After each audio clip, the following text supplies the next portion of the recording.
Okay guys, today we're going to be looking at the law of sines. So this is going to work for similar reasons as our law of cosines, but there's a few different instances where we can't use the law of cosines based on the information we have. So instead we'll need to use the law of sines. And the law of sines is actually a little bit simpler than the law of cosines. So I think you guys are going to want to use this one more often. Now the law of sines is simply going to be a lot of proportions. So the law of sines lets us know that the sine of angle A divided by side A is going to be the same thing as the sine of angle B divided by side B. And that also will be the same as the sine of angle C over side C. So basically, all of those ratios are equivalent. And we can use whichever two of those we want to set up our law of sines. And because these are just simply ratios and proportions, what's really nice about this is I can even set up the opposite way if I wanted to. I could do the side over the sine of the angle. And I can pick any two I want to. They will all be equivalent.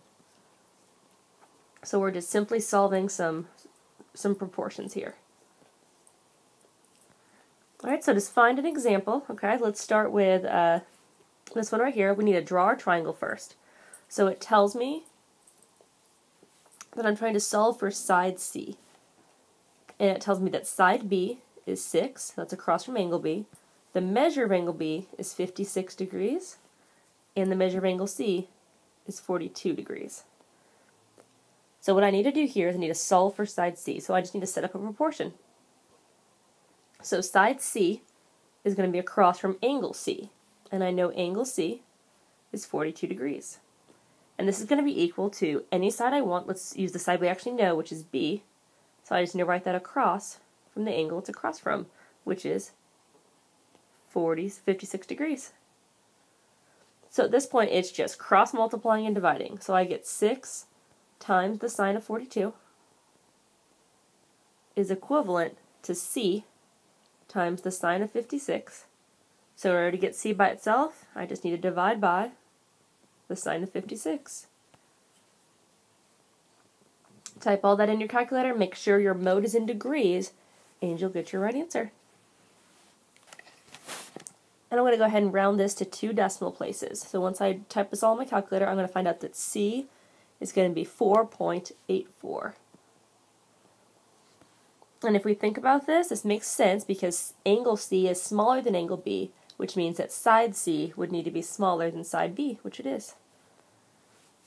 Alright, then it also asked me to solve for side A. Now it doesn't give us angle A in our triangle. But what's really nice is we know from geometry, all 3 of these angles have to add up to 180. So in order to find angle A, I just have to do 180 and need to subtract the 2 angles I already have. I can work that out and I'll figure out that angle A has to be 82 degrees. So now, to work this out, I can just set up any proportion I want, as long as I do my side over my angle. So side A is going to be over the sine of angle A, which we just discovered was 82 degrees. And if I want, I could use side C, but let's go ahead and use the one that's not rounded. So let's go ahead and use my B side over the sine of 56. And then I'm going to set this up the same way. I'm going to cross multiply and divide, and I'll end up with my answer. And if I round that to 2 decimals and my mode's in degrees, that should give me an answer of 7.12. Alright, so that's a good example of the law of sines, and that's what we're going to do today. Tomorrow we're going to look at one rare case of the law of sines that's going to be a little bit different.